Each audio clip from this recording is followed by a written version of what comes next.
Bonjour à tous, j'espère que vous allez bien.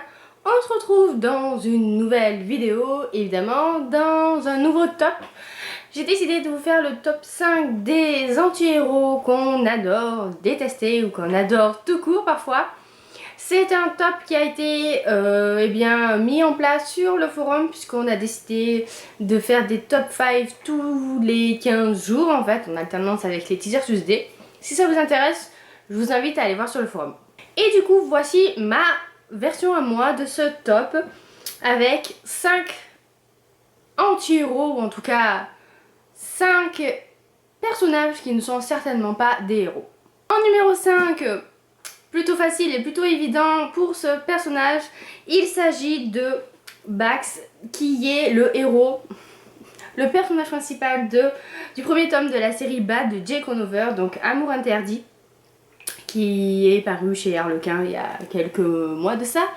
Et voilà, Bax, quand on dit anti-héros, franchement, c'est tout à fait ça. C'est un homme très violent, très extrême, qui a fait de la tôle. Et quand il sort de prison, justement, elle est bien décidée à se venger de son meilleur ami qui l'a vendu. Et voilà, pour se venger, il est prêt à tout. Et c'est quelqu'un qui est clairement prêt à tout, qui a toujours vécu une existence pourrie, il n'y a pas d'autre mot. Et qui porte ça en lui et sur lui, de par tous ses tatouages. Et vraiment, je crois qu'on fait pas mieux. Question anti-héros, donc voilà, je dirais Bax de Amour Interdit, sachant aussi que c'est un très bon roman, une très bonne romance.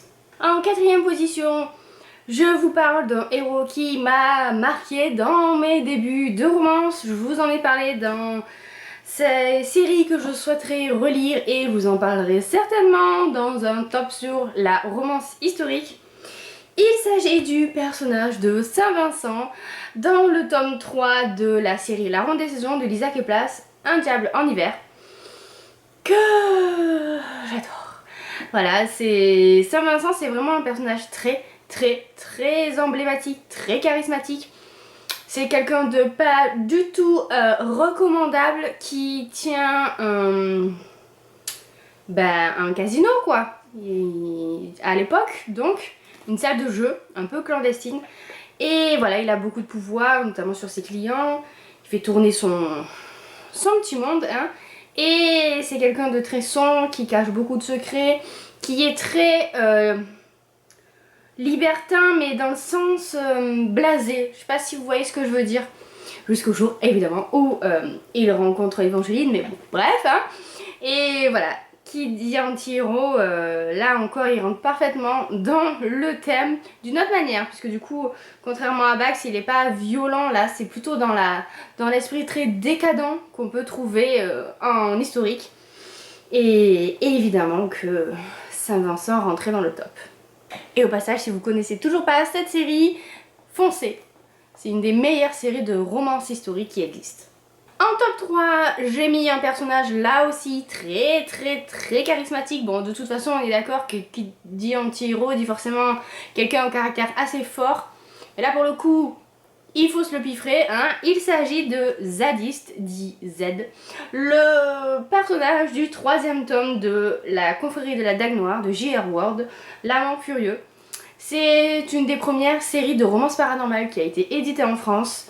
Depuis, c'est vrai qu'on a fait, je dirais pas mieux, mais en tout cas, on a fait autre chose.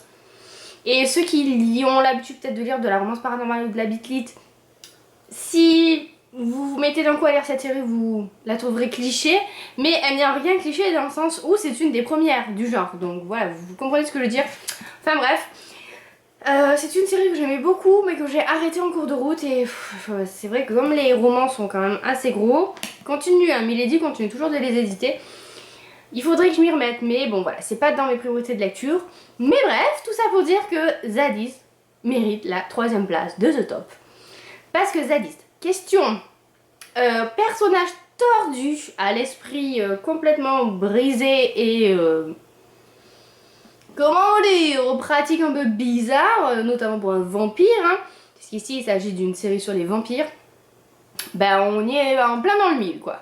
Zadie c'est quelqu'un qui est lui aussi assez violent, qui a des sautes d'humeur, qui est d'aspect très effrayant puisqu'il a un crâne rasé, il est immense, très baraqué. Non, ou alors très fin, je sais plus, fin jeune tout d'un coup. Mais bon, bref, il fait peur à voir, il est pas beau quoi. Et il a cette lueur un peu folle, complètement dérangée dans le regard. Et c'est quelqu'un, là pour le coup, c'est vraiment un personnage très torturé. Mais voilà, c'est de la romance, donc évidemment qu'après tout se tasse un petit peu. Mais oui, anti-héros à mort, là encore. Hein. En seconde position, je vais vous parler d'un de mes coups de cœur récents. Je vous en ai déjà parlé plusieurs fois sur la chaîne, mais c'est pas grave. Là, pour le coup, on est dans une sorte d'anti-héros un peu différent parce que moi, les bad boys, ça me va de temps en temps, mais c'est pas forcément ce que je recherche. Et j'avais envie de parler d'un anti-héros qui est à la fois bad boy, mais à la fois un peu, je dirais pas lâche, mais qui n'a pas l'étoffe d'un héros et qui pourtant mériterait de l'être. Enfin bref, il s'agit de Finn Clyde, qui est le personnage de L'Infini plus 1 de Amy Herman. Vous savez que j'ai beaucoup aimé ce roman. Et Finn... c'est Finn quoi, lui aussi il a fait de la prison mais pour des raisons beaucoup moins, comment dire, hard que Bax, le premier dont je vous ai parlé. Il est très brillant mais aussi très usé par la vie, il a jamais eu de chance et ça se ressent, il a pas toujours fait les bons choix. Et justement là, dans ce roman aussi, il va pas forcément faire les bons choix. Mais heureusement que Bonnie est là pour l'éclairer. Et voilà, Finn, pour moi c'est un anti-héros dans le sens où c'est pas le héros qui va venir sauver la demoiselle en détresse. Même si, en quelque sorte, il le fait hein, au début du roman. Mais ça va plus loin que ça. C'est quelqu'un qui, à la base, n'aurait pas l'étoffe pour être un héros, le héros dans le sens très, dans le sens très cliché, quoi. Mais qui pourtant dégage tellement de choses et au final a tellement bon cœur que ça chamboule en fait notre vision qu'on pourrait avoir des héros et forcément des anti-héros pour le coup. Bref, tout ça n'est pas très clair, j'avoue. Mais j'ai pensé à lui parce que on n'est pas forcément obligé de penser au bad boy absolu pour les anti-héros. Pour moi, c'est autre chose et Finn rentre dans cette catégorie d'anti-héros. Et enfin, bien évidemment, à la première place, l'anti-héros absolu, le héros de mon cœur pourtant. Ah, toujours... Comment dire, ceux qui me connaissent, ça ne les étonnera absolument pas. Bien sûr, j'ai choisi en numéro 1 Warner de la série Insaisissable de Taher et ma fille, que j'aime d'amour, vous le savez, vous le savez. Ça fait longtemps que j'ai pas relu cette série, mais bon, j'ai peur de replonger dedans si je la relis, donc on va éviter pour l'instant. Et Warner quoi. Warner, pour ceux qui ne connaîtraient pas cette série, et honte à vous, Warner est, eh bien, on va dire en quelque sorte, le méchant de l'histoire, plus ou moins, hein, un des méchants, voilà, on va dire ça comme ça. Et pourtant, il y a tellement de choses dans ce personnage.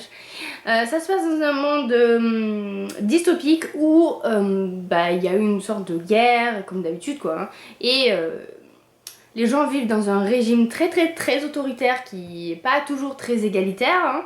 Et bien Warner est un des hommes qui tient une partie de cette population, qui contrôle un district et l'armée qui va avec. Donc pour le coup, voilà, ça pose plutôt bien le cadre de ce personnage très différent. Hein. Mais évidemment, ça va plus loin que ça, il est beaucoup plus profond qu'il n'y paraît et surtout il cache plein de choses et voilà quoi. C'est un anti-héros qui va peut-être se transformer en héros, c'est vrai, mais voilà, forcément anti-héros, bam, le premier nom auquel je pensais, c'est Warner. Je veux dire, c'est quand même quelqu'un de torturé, qui éprouve des choses pour Juliette, qui est donc le personnage principal, alors qu'il ne devrait pas, qu'elle est l'ennemi et qu'il veut s'en servir pour des raisons plus que malhonnêtes et même carrément illégales, enfin bref. C'est quelqu'un de très dur à la base, hein, quand même. Et voilà, il nous fait quand même craquer. Warner, c'est quand même le personnage emblématique de cette série. Et voilà, impossible de passer à côté. Voilà, c'est tout pour cette vidéo, j'espère qu'elle vous aura plu. N'hésitez pas à me donner en commentaire votre propre top des anti-héros que vous aimez. Et sur ce, moi je vous fais plein de bisous, je vous souhaite de très bonnes lectures et à bientôt dans une prochaine vidéo.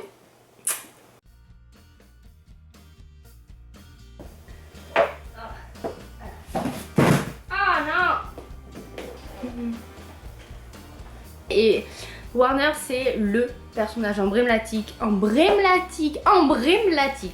Wouh! Emblématique. J'invente des mots. Il fait chaud. Ça y est, l'été là. Bon, ben maintenant il faut ranger tous les livres, hein? Oh, c'est très fatigué ce chacha. Fatigué, hein?